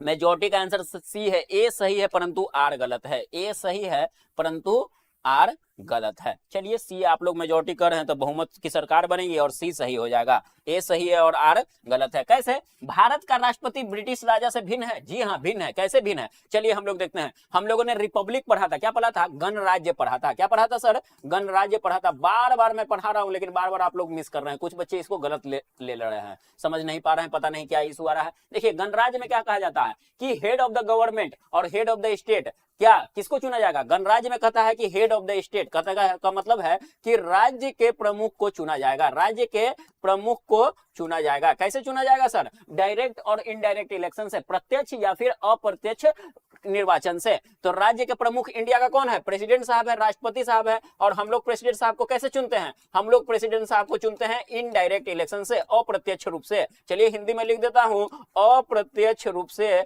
इनको चुना जाता है। और अप्रत्यक्ष रूप कैसे, तो हम लोगों ने देखा है सिंगल ट्रांसफरेबल वोट, एकल हस्तांतरित मतदान करते हैं। और इसके लिए किस तरह का किया जाता है, तो इसके लिए क्या किया जाता है, हम लोगों ने क्या पढ़ा था, इलेक्टोरल कॉलेज बनाया जाता है, इलेक्टोरल कॉलेज बनाया जाता है। इलेक्टोरल कॉलेज मतलब क्या सर, निर्वाचन मंडल बनाया गया है। क्या बनाया गया है, निर्वाचन मंडल बनाया गया है। और इस निर्वाचन मंडल में किसको किसको रखा गया है, तो इस निर्वाचन मंडल में सबसे पहले किसको रखा गया, लोकसभा और राज्यसभा के इलेक्टेड मेंबर को, ठीक है। दूसरा, स्टेट लेजिस्लेटिव असेंबली में किसके, स्टेट लेजिस्लेटिव असेंबली में विधानसभा के इलेक्टेड मेंबर को, ठीक है ना। दोनों में इलेक्टेड मेंबर होगा, नॉमिनेटेड, नामित मेंबर नहीं होगा, इलेक्टेड, जिसको निर्वाचन के थ्रू सिलेक्ट किया जाता है। और तीसरा, दिल्ली और पुदुचेरी के विधानसभा के इलेक्टेड मेंबर। कहने का मतलब है कि इनके निर्वाचन मंडल में जितने इलेक्टेड मेंबर होंगे, लोकसभा और राज्यसभा का, स्टेट लेजिस्लेटिव असेंबली का जिसको विधानसभा कहा जाता है, और दिल्ली और पुदुचेरी के विधानसभा को, तो ये निर्वाचन मंडल के थ्रू अप्रत्यक्ष रूप से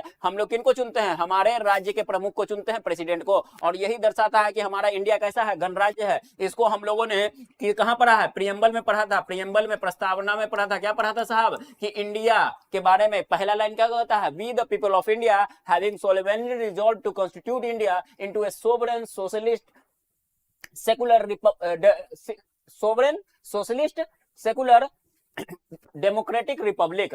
सेकुलर के बाद डेमोक्रेटिक और रिपब्लिक, दो तरह का बात किया गया है। डेमोक्रेटिक लोकतांत्रिक गणराज्य की बात की गई है, लोकतांत्रिक गणराज्य बनाने की बात की गई है, यही याद रखिएगा। और लोकतांत्रिक गणराज्य में गणराज्य का मतलब क्या है, कि राज्य के प्रमुख को चुना जाएगा। देखिए, वहीं अगर ब्रिटेन की बात करें तो ब्रिटेन में क्या है, गणराज्य नहीं है। ये क्यों नहीं है, क्योंकि इनका जो हेड ऑफ द किंग है, इनको कैसे होता है, चुना नहीं जाता है। ये वंशानुगत है, वंशवाद चलता है, वंशवाद चलता है, ठीक है ना। तो वंशवाद चलने के कारण ये डिफरेंस है। दूसरा, वो गणराज्य नहीं है, वो सिर्फ डेमोक्रेसी की बात करती है, ठीक है ना। तो ये वाली बात है, इस तरह का बात किया गया है। पहला पॉइंट, तो पहला पॉइंट सही है। पहला पॉइंट कैसे सही हो गया, कि दोनों के बीच में डिफरेंस है, तो हाँ, दोनों के बीच में डिफरेंस है। चलिए, पहला पॉइंट सही हो गया, ठीक है। वहां पर प्रेसिडेंट, यहाँ पर प्रेसिडेंट है और फिर प्राइम मिनिस्टर है, यहाँ पर प्रेसिडेंट है और फिर इसके बाद कौन है, प्राइम मिनिस्टर है। वहां पर किंग और क्वीन है और उनके बाद क्या है, उनके नीचे कौन है, प्राइम मिनिस्टर है, याद रखिएगा ये। और यहाँ पर पार्लियामेंट्री सोवरेनिटी है, कहा जाता है कि संसदीय क्या है, संप्रभुता है। इंडिया में संसदीय संप्रभुता नहीं है। यहाँ पर हम लोगों ने क्या, किसको संप्रभु बनाया, देश को संप्रभु बनाया है। और देश में किसको, जनता के लोगों को, किसको, कॉन्स्टिट्यूशन को संप्रभु बनाया है। हम लोगों ने प्रमुखता किसको दी है, कॉन्स्टिट्यूशन को दी है। लेकिन यहाँ पर क्या है, जो कानून बनेगा पार्लियामेंट के द्वारा, जो कानून बनाया जाएगा ब्रिटेन में, उसकी संप्रभुता है। तो पहला स्टेटमेंट सही है। दूसरा स्टेटमेंट देखते हैं, भारत के राष्ट्रपति का पद अमेरिका के राष्ट्रपति से मिलता है, नहीं मिलता है साहब। देखिए, हम लोग यहाँ पर क्या पढ़े हैं कि इंडिया का प्रेसिडेंट अप्रत्यक्ष रूप से चुना जाता है, लेकिन अमेरिका के प्रेसिडेंट को आप जानते ही होंगे कि कैसे चुना जाता है, डायरेक्ट इलेक्शन से चुना जाता है। पहला डिफरेंस क्या है, कि इनको डायरेक्ट इलेक्शन से, प्रत्यक्ष रूप से चुना जाता है, प्रत्यक्ष रूप से चुना जाता है, पहला डिफरेंस। दूसरा, वहां के जो प्रेसिडेंट है वो हेड ऑफ द स्टेट भी है और हेड ऑफ द गवर्नमेंट भी है। कहने का मतलब क्या है सर, कि राज्य के भी प्रमुख है और सरकार के भी प्रमुख है। लेकिन इंडिया के केस में हेड ऑफ द राज्य के प्रमुख, हेड ऑफ द स्टेट कौन है, प्रेसिडेंट है। लेकिन वही सरकार के प्रमुख किसके प्रमुख,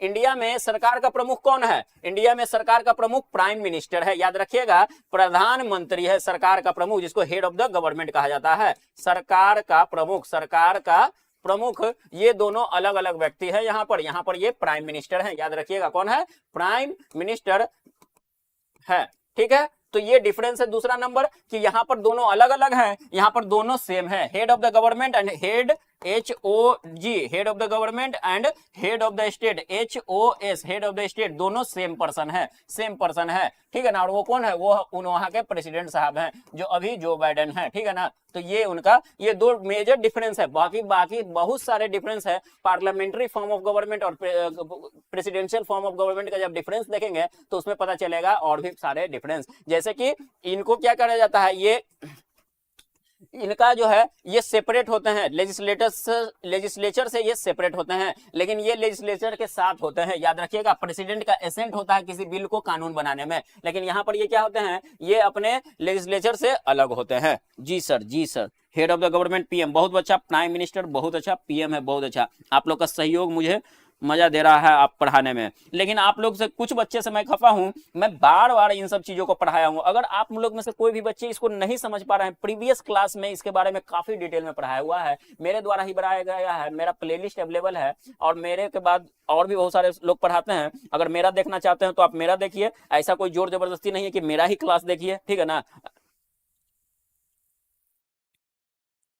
अच्छा ये चलिए, लेकिन देखिए जरूर, सीखिए जरूर, जानिए जरूर, क्योंकि परीक्षा क्या मांगती है, ज्ञान मांगती है, ठीक है ना। परीक्षा ज्ञान मांगती है, ज्ञान आपको कहीं से भी अर्जित कर सकते हैं, यहाँ द ऑफिसर्स एकेडमी में बैठ के भी कर सकते हैं, खुद से भी पढ़ के कर सकते हैं, लेकिन अगर आप यहाँ जुड़ रहे हैं तो यहाँ से कुछ ना कुछ सीख के जाइए, कुछ अच्छा सीख के जाइए, कुछ इंपॉर्टेंट सीख के जाइए जो आपके एग्जाम के लिए बहुत ही बेनिफिशियल हो। तो इन लोगों को, इन सबको मैंने काफी डिटेल में पढ़ाया है, आप इसका आंसर जाके आप इसका क्लास जाकर देख सकते हैं। सी इज द राइट आंसर, सी इसका सही जवाब है। क्योंकि आप देख ही रहे होंगे जब भी कोई टर्म आता है तो उसको पॉलिटी में, इंडियन पॉलिटी के कॉन्स्टिट्यूशन में कहां उसकी व्याख्या की गई है और उसको किस तरीके से व्याख्या करके उसका यूज किया गया है, वो सब मैं बता रहा हूं। तो उससे ये होगा कि आपका क्या होगा कि सारा चीज एक साथ क्लियर हो जाएगा। जरूरी नहीं है कि हम लोग सिर्फ आंसर देखेंगे, मैं आंसर पे कभी भी जोर नहीं दिया हूं कि ए बी सी करके निकल जाऊं। मैंने कोशिश किया है कि आपको वहां से रिलेटेड जितने भी उसके इर्द गिर्द के पहलू हैं उनको भी बारे में बताऊं, ठीक है ना।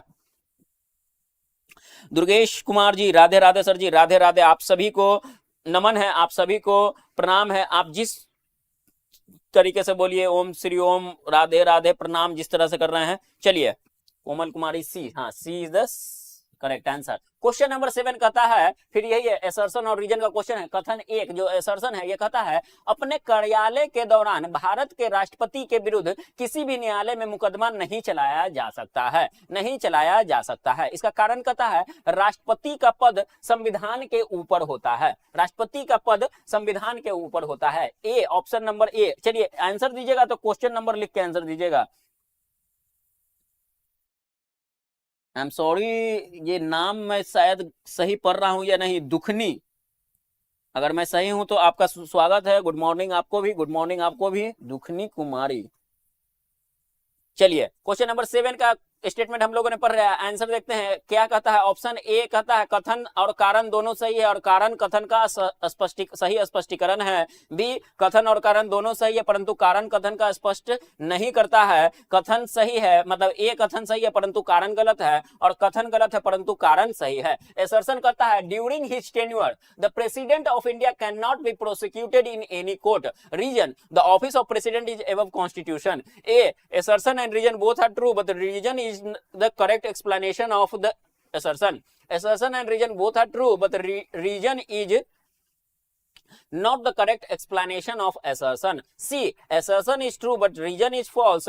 D, assertion is false but reason is true. A, B, C and D. Statement A कहता है अपने कार्यकाल के दौरान भारत के राष्ट्रपति के विरुद्ध किसी भी न्यायालय में मुकदमा नहीं चलाया जा सकता है, ध्यान दीजिएगा। और दूसरा जो कारण कहता है कि राष्ट्रपति का पद संविधान से ऊपर होता है, संविधान से ऊपर होता है। और 7 का सी का आंसर का झड़ी लग गया है, 7 का सी, 7 का सी, 7 का सी। एक बच्चे ने बी भी दिया है, शिखा जी ने दिया है बी, बी अभिनय कुमार जी ने भी बी दिया है, बाकी सभी ने सी दिया है। घनश्याम जी ने भी सी दिया है, शालिनी जायसवाल ने सी दिया, आशीष प्रसाद ने सी दिया है, भारत ने भी सी दिया है, सोनम कुमारी ने सी दिया है, महाकाल यादव जी बहुत बढ़िया नाम है सी, शालिनी जायसवाल सी, आशीष प्रसाद सी, अरे आप लोग रिपीट करें, थक्को यादव सी, दुर्गेश कुमार संग, मतलब संग से आप क्या कहना चाहते हैं? शालिनी जायसवाल मैंने आपका आंसर सुन लिया है, देख लिया है, पढ़ लिया है, समझ लिया है, सी है, याद भी कर लिया है कि आपका आंसर सी है। आंख बंद करके मैं बोल सकता हूं कि शालिनी कुमारी जी का आंसर सी है। किशोर कुमार सी, थक्को यादव सी, चलिए ठीक है, एसबी शर्मा सी। चलिए देखते हैं सी आप लोग कह रहे हैं कि कथन सही है परंतु कारण गलत है, कारण स्टेटमेंट ही गलत है। चलिए देखते हैं, क्या अपने कार्यकाल के दौरान भारत के राष्ट्रपति के विरुद्ध किसी भी न्यायालय में मुकदमा नहीं चलाया जा सकता है? बिल्कुल सही साहब, इनको नहीं चलाया जा सकता है। प्रेसिडेंट का पोस्ट अपने आप में बहुत इंपॉर्टेंट पोस्ट होता है और ये गरिमा की बात है। किसकी बात है? गरिमा की बात है। और किसके गरिमा की बात है? सिर्फ प्रेसिडेंट साहब की नहीं, पूरे और पूरे भारत की गरिमा की बात है कि इंटरनेशनल कम्युनिटी में, कहां पे? इंटरनेशनल कम्युनिटी में क्या मुंह दिखाएंगे कि हमारे प्रेसिडेंट साहब के पास ही क्या किया जा रहा है, सब कोई क्या कर रहा है कि उनके ऊपर मुकदमा चलाया जा रहा है। कहने का मतलब है कि इंडिया का जो प्रेसिडेंट है वही क्या है? गलत। और क्या कर रहे हैं, इलीगल इमोरल काम कर रहे हैं, उस व्यक्ति को हम लोग प्रेसिडेंट नहीं बनाएंगे, बिल्कुल नहीं बनाएंगे, क्योंकि ये पूरे और पूरे भारत की छवि इंटरनेशनल कम्युनिटी में खराब करेगी, इंटरनेशनल कम्युनिटी में खराब करेगी, क्योंकि हेड ऑफ द गवर्नमेंट से मैटर नहीं करता है, हेड ऑफ द स्टेट ज्यादा मैटर करता है इंटरनेशनल कम्युनिटी में। कौन? हेड ऑफ द स्टेट, राज्य का प्रमुख, हेड ऑफ द स्टेट, ठीक है ना। हम लोग को यूएस नहीं बनना है कि कुछ भी आगे बोल देना है, ठीक है ना। इंडिया का अपना एक स्टेचर है इंटरनेशनल कम्युनिटी में, तो उस कम्युनिटी में अपना जो स्टेचर है उसको मेंटेन करने के लिए हम लोग ऐसे को चुनेंगे ही नहीं कि उस पर चलाया जाएगा, और अगर ऐसा चुना गया तो उसको चलाने के लिए नहीं दिया गया है, क्योंकि उस पर चेक किया जाएगा कि किसी तरह से क्या किया जा रहा है, अपमान तो नहीं किया जा रहा है उनका, ठीक है ना। और दूसरा कहा जाता है कि राष्ट्रपति का पद संविधान से ऊपर होता है, गलत। इंडिया के कॉन्टेक्स्ट में मैंने अभी जस्ट थोड़ी देर पहले पिछले क्वेश्चन में कहा था कि हम लोगों ने सर्वोच्चता किसको दी है, सुपरमेसी किसको दी है। जब सुपरमेसी की बात होगी, सुपरमेसी मतलब सुपर पावर, सुपर पावर मतलब एक्सट्रीम पावर, एक्सट्रीम पावर मतलब कि अनबीटेबल पावर, अनबीटेबल पावर का मतलब कि कोई सेकेंडरी पावर उसके लिए क्या करेगा, एग्जिस्ट नहीं करेगा। ये सर्वोच्चता किसको,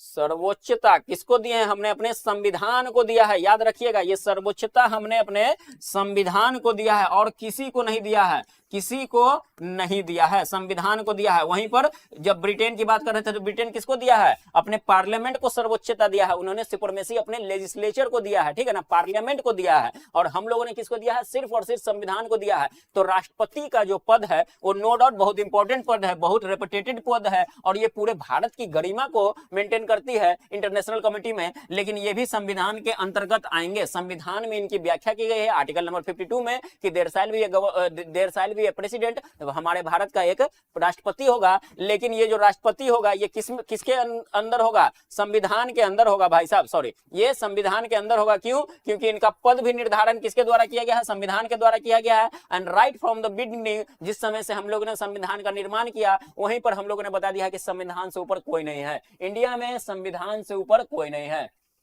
ईस्ट और west, Indian constitution is the best, बिल्कुल कॉन्स्टिट्यूशन सबसे ऊपर है, संविधान सर्वोच्च है, बहुत बढ़िया। विधानसभा और विधान परिषद के बारे में बता दीजिए प्लीज, रवि गुप्ता जी, विधानसभा और विधान परिषद के बारे में बता दीजिए। देखिए इसके बारे में बता देते हैं, चलिए एक छोटा सा इंट्रोडक्शन इनका प्लीज रिक्वेस्ट आया है, एक छोटा सा इनके लिए। विधानसभा और विधान परिषद, जिस तरह से लोकसभा और राज्यसभा है उसी तरीके से विधानसभा, विधानसभा और विधान परिषद है, विधानसभा और विधान परिषद है। काम तो लगभग सिमिलर ही है, जानते ही है, विधानसभा और विधान परिषद। इसमें एक इंपॉर्टेंट टर्म मैं अभी बता देता हूं जिसको जानना शायद बहुत जरूरी होगा, परिषद। विधान परिषद सभी राज्य में नहीं है, अभी के लिए प्रेजेंटली 6 स्टेट में, 6 राज्य में इसकी व्यवस्था दी गई है। कितने राज्य में? 6 स्टेट में इसकी व्यवस्था है। अभी कौन कौन सा स्टेट है आप लोग मुझे बताइएगा, उसमें से एक स्टेट में बता देता हूं जहां हम लोग अभी है, बिहार में। अगर बिहार से आप लोग कहीं यूपी में होंगे तो यूपी में, और बाकी आप बताइएगा 4 स्टेट, ठीक है। विधान परिषद कहां कहां पे है, चलिए ये देखते हैं। और पहले 7 था, पहले कितना था, 7 स्टेट में था, और वो 7वां स्टेट को था जम्मू एंड कश्मीर था, स्टेट JNK था, लेकिन जम्मू एंड कश्मीर को क्या कर दिया गया, हटा दिया गया स्टेट के दर्जा से, और इनको अलग अलग 2 यूनियन टेरिटरीज में बदल दिया गया है, इसीलिए 7 से घटकर ये 6 में आ गया है, इसको याद रखेगा। देखिए विधान परिषद सभी राज्यों में नहीं है, लेकिन हमारे संविधान में आर्टिकल नंबर 169 में, आर्टिकल नंबर 169 अनुच्छेद नंबर 159 में कहा गया है कि क्या कहा जा सकता है, 169 सॉरी 159 मैंने बोल दिया, आर्टिकल 169 में कहता है कि creation and evolution of Vidhan Parishad, legislative council, state legislative council. तो आर्टिकल नंबर 169 याद रखिएगा, किसी राज्य में अगर विधानसभा का गठन करना हो, स्थापना करना हो, ठीक है, या फिर उसके गठन, जहां पर गठन किया हुआ उसको खत्म करना हो, समाप्त करना हो, स्थगित करना हो, समाप्त करना हो, उसको रिमूव करना हो, ठीक है ना, ठीक है। तो उसके लिए कौन सा आर्टिकल दिया गया है, इसके लिए आर्टिकल दिया है आर्टिकल नंबर 169। जो लोकसभा का पावर है वो विधानसभा का पावर है, जिस तरह से लोकसभा में हम लोग डायरेक्टली मेंबर को चुनते हैं उसी तरह से विधानसभा में हम लोग डायरेक्टली मेंबर को चुनते हैं। राज्यसभा जिस तरह से हम लोग इनडायरेक्ट इलेक्शन के थ्रू इसको चुनते हैं, इसको भी इनडायरेक्ट इलेक्शन के थ्रू चुनते हैं। इसका इलेक्शन बताऊंगा मैं, इसमें 1/6 और 1/12 में बटा गया है, 1/6 1/6 1/12 1/12, ठीक है ना। ये 5 फीचर्स है, मैं बताऊंगा इसमें, ठीक है ना। ये है, ये अलग अलग को दिया गया है, कुछ ग्रेजुएट्स को दिया गया है, कुछ टीचर्स को दिया गया है, ठीक है ना, कुछ अलग अलग तरह से, कुछ एमएलए को दिया गया है, इस तरीके से इसकी व्यवस्था है। तो ये इंपॉर्टेंट है। और इन दोनों सदनों का काम क्या है, वही है, सदन का काम क्या होता है, कानून बनाने का, जो विधि बनाने का जो काम है उसी को इसका कार्य है, ठीक है। आर्टिकल नंबर 169 विधान परिषद के गठन और उसका रिमूवल, खत्म करने का दोनों का पावर है, ठीक है ना। इस्टेब्लिशमेंट एंड एवोल्यूशन, एवोल्यूशन कहते हैं उसको।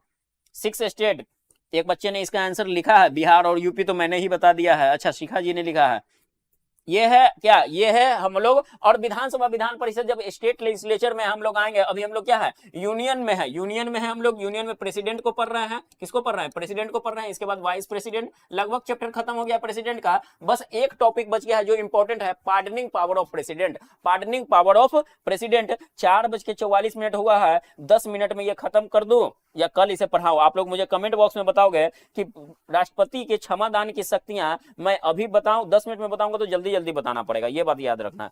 आप लोग मुझे कमेंट बॉक्स में बताइए, क्या इसे अभी पढ़ना पसंद करेंगे जल्दी जल्दी में, या फिर कल पहले इसी को शुरू किया जाए। पार्डनिंग पावर ऑफ प्रेसिडेंट कहने का मतलब है प्रेसिडेंट के, राष्ट्रपति की क्षमादान शक्तियां कब पढ़ना पसंद करेंगे, आज या कल, आज या कल। कमेंट बॉक्स में आप लोग लिखेंगे आज या कल। बहुत अच्छा शिखा जी, आर्टिकल नंबर 169 बहुत अच्छा। UP, Bihar, MP, Maharashtra, Telangana, Andhra Pradesh.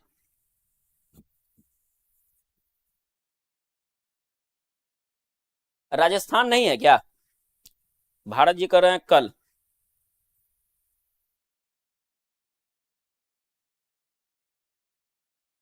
कल कल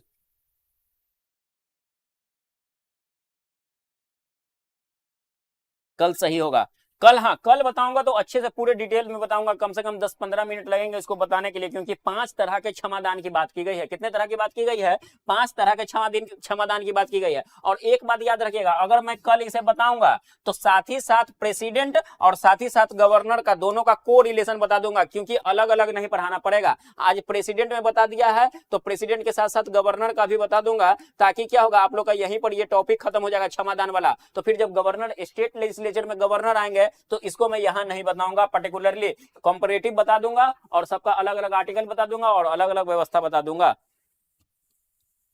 सर आंसर बताइए, आंसर नहीं बताएं, सॉरी। आंसर इसका देखिए, पहला स्टेटमेंट सही है और दूसरा गलत है, दूसरा स्टेटमेंट ही गलत है, ठीक है ना। तो ये हो जाएगा सॉरी, कथन सही है, कथन सही है और परंतु कारण गलत है, तो सी होगा इसका answer. Assertion is true and reason is false. देखिए ये स्टेटमेंट गलत है तो सी और डी में आ जाएगा। अगर स्टेटमेंट दोनों सही होता फिर चेक करते हैं कि रीजन सही है कि नहीं, स्पष्टीकरण सही है कि नहीं, ये बात है। और मैं कल के क्लास की बात कर रहा हूं। अगर आप लोग का यहाँ पर ये सी सही, सी कमेंट बॉक्स में जितने भी बच्चे ने सी दिया था, मैंने बोल ही दिया था कि मेजोरिटी विंस, मेजोरिटी, आज की मेजोरिटी जीती है लास्ट क्वेश्चन की।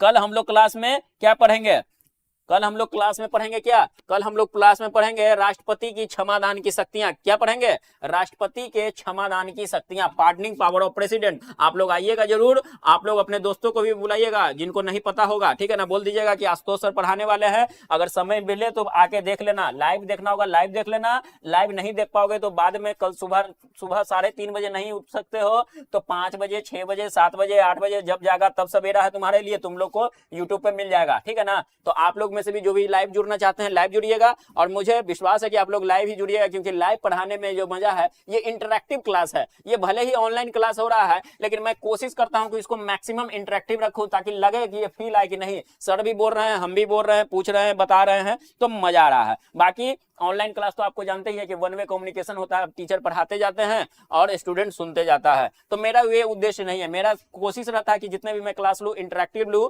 ठीक है ना, दोनों तरफ से परस्पर रिलेशन बना रहे। चलिए, तो कल के लिए, कल का टॉपिक लास्ट टॉपिक है, याद रखिएगा ये लास्ट टॉपिक है प्रेसिडेंट का। अगर उसमें आपको कहीं भी दिक्कत होगी तो वो मैं बता दूंगा बीच में, लेकिन अगर आपको दिक्कत होगी तो मुझे नहीं लगता है कि आपको पूछने की जरूरत है। आप प्रीवियस लेक्चर्स को देखिएगा, क्लियर हो जाएगा। ठीक है ना। तो हम लोग कल मिलते हैं इसी समय सुबह के 3:30 बजे। लास्ट टॉपिक, लास्ट डेली मिलेंगे, 24/7 है तो डेली ही मिलेंगे, कोई दिक्कत की बात नहीं है। लेकिन हाँ, ये प्रेसिडेंट का चैप्टर कल खत्म कर देंगे और नया चैप्टर भी साथ में शुरू कर देंगे। तो इसी के साथ मैं आप लोगों से अलविदा कहता हूं। आप लोगों को बहुत बहुत धन्यवाद कि आप लोगों ने मेरे साथ इस क्लास को, इस सेशन को बहुत इंटरेक्टिव बनाया, बहुत खुशनुमा बनाया। मजा आया आप लोगों के साथ ये क्लास करने का। और मैं बस यही कह के अलविदा लूंगा कि आप लोग जहां कहीं भी है स्वस्थ रहिए, मस्त रहिए, और जय हिंद और जय भारत।